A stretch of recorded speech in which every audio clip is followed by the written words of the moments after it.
Bonjour à toutes et à tous et bienvenue sur le podcast Fly with Mel. J'utilise ce podcast pour parler de mes voyages, de développement personnel et de toutes les jolies histoires que je peux écouter à travers mes rencontres. Et parce que je suis persuadée que chaque personne que l'on rencontre a quelque chose à nous apprendre, je vous invite à garder votre cœur, vos yeux et votre esprit ouverts sur le monde. Je vous souhaite un très bel épisode et bon vol!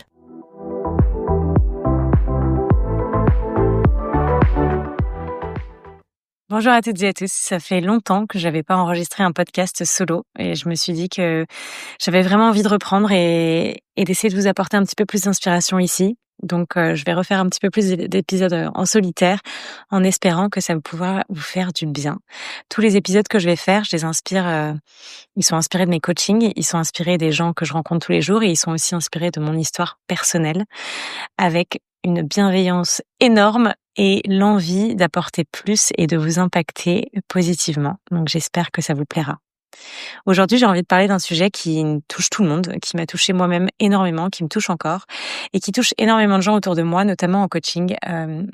Et c'est le fait qu'on a l'impression de s'épuiser sans s'en rendre compte, qu'on veut tout le temps faire plus, qu'on pense que ça va amener au succès. Le truc, c'est qu'on vit dans une société où on court tout le temps. On veut tout le temps faire plus, être plus, réussir plus. Et on finit par croire que c'est ça, en fait, la recette du succès. Sauf que, à force de courir tout le temps, on s'épuise, on s'essouffle. Et parfois, on se rend même pas compte qu'on est en train de se perdre dans cette course au succès. Déjà, il faut savoir se redemander qu'est-ce que c'est le succès pour nous? Qu'est-ce que ça veut dire? Parce que le succès, il a une définition différente pour chaque personne. Et parfois, on est conditionné par la société et le succès de la société qui veut dire avoir une carrière, avoir une famille, avoir de l'argent, avoir ci, avoir ça. Sauf que c'est pas toujours aligné avec ce qu'on veut et on s'en rend pas toujours compte.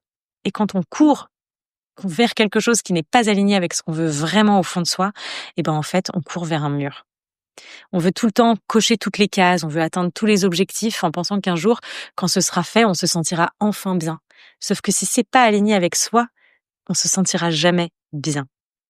Et du coup, quand on fait toute cette course et qu'on croit que vraiment un jour, ça va aller, un jour quand j'aurai ci, un jour quand j'aurai ça ira mieux, et puis quand j'aurai atteint cet objectif, ça ira mieux. Mais en fait, ce jour, il arrivera jamais vraiment. Il arrivera jamais vraiment parce qu'on est tellement habitué à avancer en mode pilote automatique qu'on ne sait même plus comment s'arrêter et qu'on ne sait même pas apprécier le voyage. Et si je vous disais aujourd'hui que ralentir, ce n'est pas abandonner? Que ralentir, c'est choisir la longévité plutôt que le sprint. C'est choisir la présence plutôt que la performance. C'est décider que ta valeur ne dépend pas de ta productivité. Et en fait, se redire ça, pouvoir déjà s'ancrer un petit peu plus dans le moment présent et se poser les bonnes questions pour savoir si ce qu'on fait est aligné avec ce qu'on veut vraiment, ça permet déjà d'avoir un petit peu plus de clarté, de clarifier ce qu'on veut dans la vie, de clarifier qui on est, de clarifier où on va, pourquoi on y va, pourquoi on fait ce qu'on est en train de faire, pour qui on le fait. Est-ce que vous faites les choses pour vous? Est-ce que vous les faites parce qu'on vous l'a demandé? Est-ce que vous les faites parce que la société vous l'a demandé? Alors, ça, c'est la première chose, vraiment, pour revenir à soi. Et ensuite, comment on fait quand on veut revenir à soi parce qu'on se sent vraiment épuisé, éloigné de soi, qu'on s'est dissocié, qu'on ne se reconnaît plus, parce que parfois, c'est ça en fait, on se reconnaît vraiment plus. On se dit qu'on n'est plus la personne qu'on était, qu'on n'a plus le même dynamisme, qu'on n'a plus la même envie, la même productivité, le même sourire, la même énergie. On est plus nous-mêmes. La première clé, c'est d'écouter son corps. Notre corps, c'est une machine incroyable et on n'y fait pas toujours attention et on le valorise pas toujours comme il faudrait. Mais le corps, il nous parle bien avant que notre mental nous avertisse. Quand notre corps est fatigué, quand on ressent des tensions, de la nervosité, du stress, quand il y a des maladies qui jaillissent, quand on se fait mal, c'est en fait le corps qui nous dit stop. Le corps, il est associé au cerveau, évidemment, et en fait, c'est une espèce de une protection. C'est une protection pour nous dire hop là, il y a un truc qui va pas. Là, il y a un truc où il faut ralentir. Là, il faut que tu t'alignes. Là, il faut que tu dises stop. Là, il faut que tu te poses des questions. Et écouter son corps, c'est vraiment être en alignement avec soi-même et se dire, OK, qu'est-ce que mon corps est en train de me dire? Qu'est-ce qui se passe? Pourquoi est-ce que je suis tant stressée? Pourquoi est-ce que j'ai des comportements compulsifs? Pourquoi est-ce que j'ai mal partout? Pourquoi est-ce que je me fais mal? Pourquoi est-ce que je me suis fait mal? Pourquoi est-ce que je suis tombée? Pourquoi? Et revenir à soi, ça commence par là, par s'écouter. Les clés, elles sont déjà partout à l'intérieur de vous, partout autour de vous. Vous avez déjà tous les signes qui vous montrent que votre corps vous dit de vous stopper et de ralentir. La deuxième chose à faire, c'est de vous reconnecter à des plaisirs simples. Pour aller mieux, il faut s'ancrer dans le présent. Et c'est pas toujours facile, surtout dans une vie dans laquelle on vit, dans la société dans laquelle on vit, avec tout qui va toujours plus vite. On a l'impression que il faut pas qu'on rate le coche, qu'il faut qu'on continue parce que sinon les gens autour de nous ils vont avancer plus vite que nous, que c'est toujours une course contre la montre, alors qu'en fait on court seul. Il y a personne qui va vous dire bah non, tu cours pas assez vite. Et s'il y a quelqu'un qui vous le dit, bah tant mieux pour lui, mais en fait c'est pas sa course, c'est votre course à vous, c'est votre vie à vous. Et savoir se reconnecter à des plaisirs simples comme tout simplement prendre un café en silence, marcher sans téléphone, faire un tour dehors, s'asseoir chez vous sans rien ou en faisant des petites activités sans écran, sans la vie sociale, sans le bruit tout autour de vous. Revenir à des temps calmes, oh là là, se projeter dans des moments plus calmes. Revenir à des plaisirs vraiment tout simples en fait. Essayez de revenir à des trucs qui vous font du bien, loin des autres, loin du regard du monde entier. Des trucs juste pour vous, des trucs que vous avez pas fait depuis longtemps. Parce que parfois on se néglige quand on va vite et qu'on est dans la course au succès contre la montre. On se néglige complètement et du coup on se perd. On se reconnaît plus. On se regarde dans la glace, on sent qu'on est fatigué, on sent que c'est plus nous, on se reconnaît pas. On n'a plus le même sourire. On n'a plus la même énergie quand on se lève le matin. On est fatigué, on n'a pas de motivation. Tous ces trucs-là, il faut savoir se reconnecter à soi et prendre un temps pour soi. Si vous aimez méditer, faites un peu de méditation. Si vous aimez bouger votre corps, faites des mouvements lents, des mouvements doux qui vous permettent d'écouter votre corps. Le yoga, c'est un truc super. Si vous aimez pas le yoga, faites des étirements. Si vous aimez pas les étirements, allez marcher sans téléphone, sans podcast, voilà, vous écouterez mon podcast à un autre moment. Mais reconnectez-vous à vous dans le silence. C'est comme ça qu'on met son cerveau sur pause, c'est comme ça qu'on s'écoute, c'est comme ça qu'on permet à notre créativité de revenir, à nos rêves, à notre imagination de fleurir et de revenir sans le bruit extérieur constant qui est la to-do list constante qu'on a.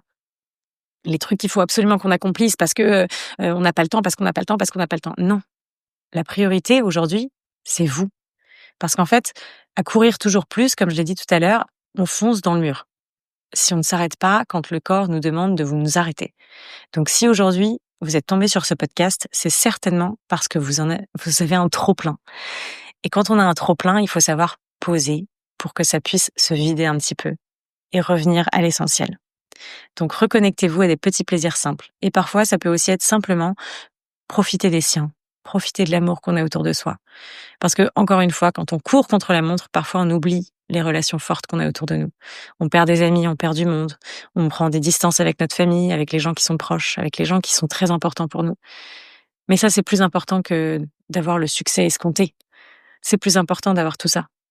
Parce qu'on le sait bien, les gens qui sont tout en haut de l'échelle et qui sont imbattables, on dirait qu'ils sont impressionnants, souvent ils le disent.